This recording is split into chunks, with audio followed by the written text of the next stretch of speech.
प्यारे बच्चों, जैसा कि आप जानते हैं, संसार की हर प्राणी जो बना हुआ है कोशिका के द्वारा बना हुआ है। कोई एक कोश की है, कोई बहुकोश की है। एक कोश की जैसे एग्लिना, अमीबा, पैरामीशियम, ये एक कोश की हैं, ये एक ही कोशिका से बने होते हैं। और कुछ प्राणी, कुछ जीवधारी ऐसे हैं जो हजारों लाखों कोशिकाओं से मिलकर बने होते हैं।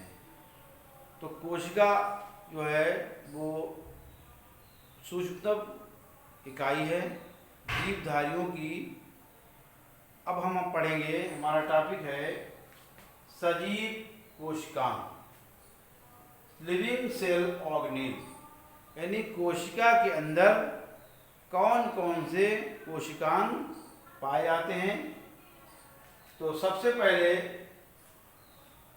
कोशिका हम पढ़ेंगे। कोशिका द्रव्य में अनेक जीवित संरचनाएं होती हैं जिन्हें कोशिकांग कहते हैं। कोशिकांग क्या हुआ?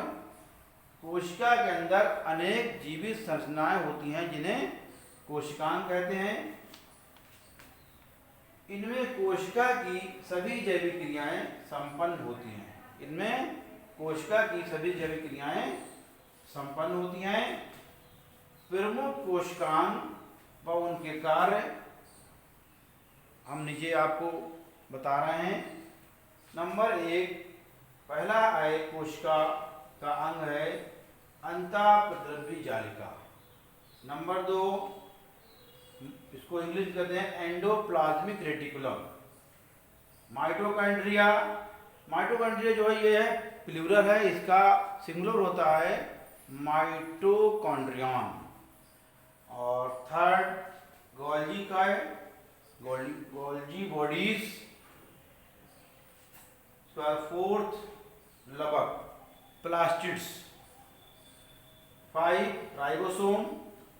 6 तारक काय सेंट्रो। 6 है लाइसोसोम और 7 है तारक काय सेंट्रोसोम। सेंट्रोसोम। और लास्ट है केंद्रक, न्यूक्लियस। तो ये सारे कोशिकांग हैं। कोशिकांग, केंद्रक,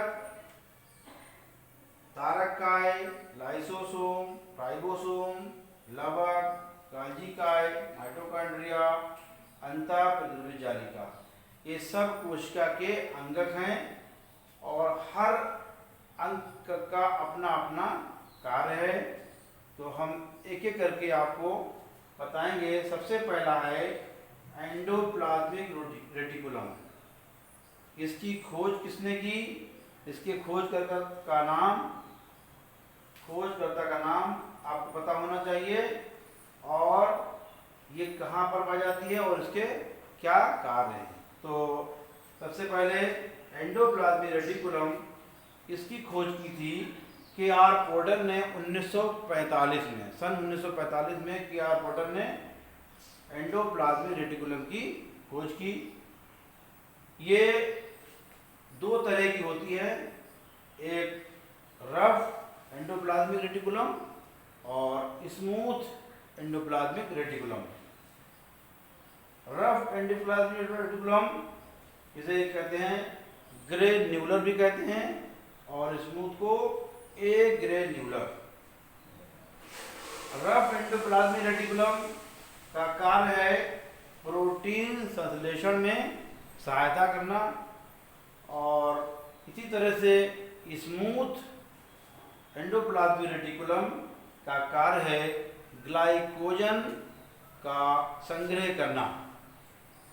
और इसका फिगर दिया हुआ है एंडोप्लाज्मिक रेटिकुलम का।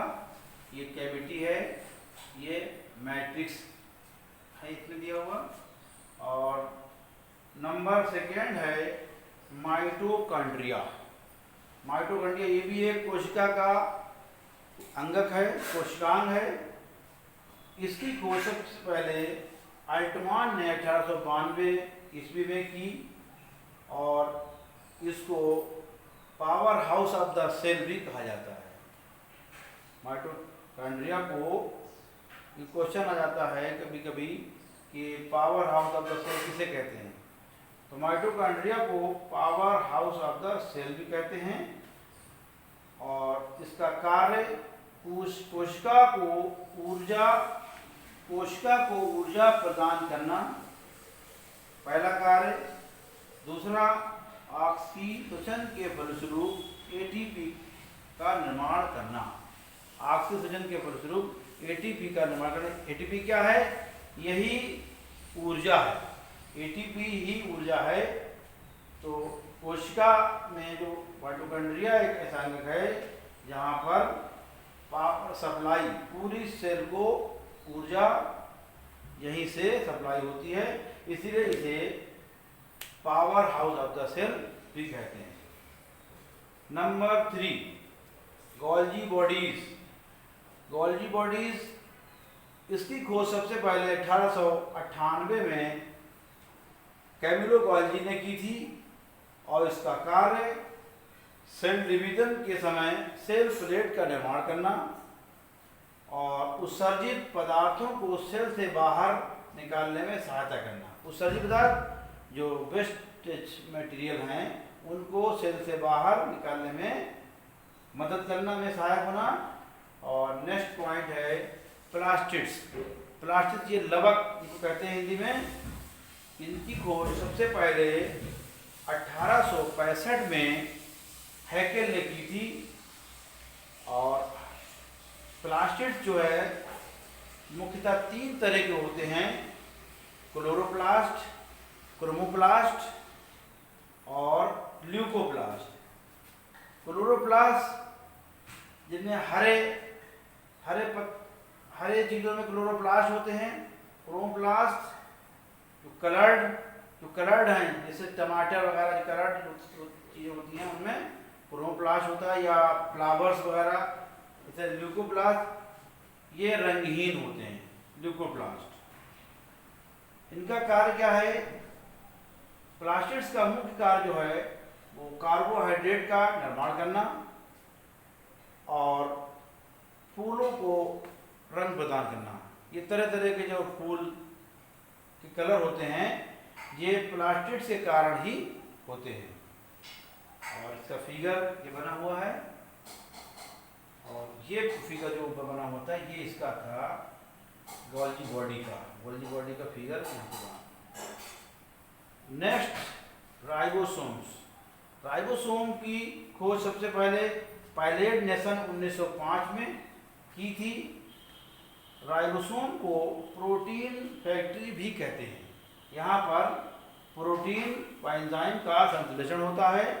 और राइबोसोम 2 तरह के होते हैं, 80S राइबोसोम और 70S राइबोसोम। 80S राइबोसोम कुछ बड़ा होता है और 70S राइबोसोम थोड़ा सा से छोटा होता है। तो इसका कार्य, राइबोसोम का कार्य क्या है? प्रोटीन व एंजाइम का संश्लेषण करना, ये है राइबोसोम का कार्य। Next 6 point, lysosome. इनकी खोज डी दवे 1955 में की थी और ये मुख्यतः जंतुओं में पाए जाते हैं। लाइसोसोम जो हैं मुख्यतः जंतुओं में पाए जाते हैं। इनका कार्य क्या है? खाद्य पदार्थों का पाचन करना। जैसे खाद्य पदार्थ कौन कौन से? प्रोटीन, फैट, ग्लाइकोजन वगैरह, ये इनका पाचन करने में ये सहायता करते हैं, लाइसोसोम। उसके बाद इनको लाइसोसोम के बाद सेंट्रोसोम, ये भी जंतुओं की कोशिकाओं में के पास कोशिका द्रव्य में होते हैं और इनका मुख्य कार्य है सेल डिवीजन करना, यानी कोशिका विभाजन में सहायता करना।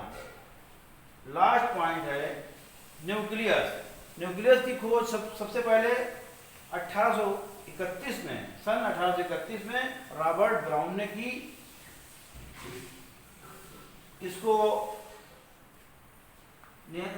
रॉबर्ट ब्राउन ने 1831 में की थी। कोशिका की जैव क्रियाओं का नियंत्रण यहीं पर होता है। कोशिका की जैव क्रियाओं का नियंत्रण न्यूक्लियस ही करता है। पूरी बॉडी में न्यूक्लियस ही कोशिका की जैव क्रियाओं का नियंत्रण करता है। और बैक्टीरिया और आरबीसी में न्यूक्लियस नहीं होता है, बाकी सभी कोशिकाओं में न्यूक्लियस पाया जाता है। इसका न्यूक्लियस का मुख्य कार्य है, इसको कंट्रोल रूम भी कहते हैं। कंट्रोल रूम यानी कि न्यूक्लियस से ही सारी गतिविधियां कंट्रोल होती हैं कोशिका की। इसमें सेल डिवीजन पर भी कंट्रोल करता है न्यूक्लियस। और न्यूक्लियस का सबसे मुख्य कार्य लक्षणों की वंशागति के लिए उत्तरदायी होना, यानी कि जो हेरिडिटरी कैरेक्टर्स हैं वो एक पीढ़ी से दूसरी पीढ़ी में जो जाते हैं उनका कंट्रोल भी न्यूक्लियस के द्वारा ही होता है। Thank you.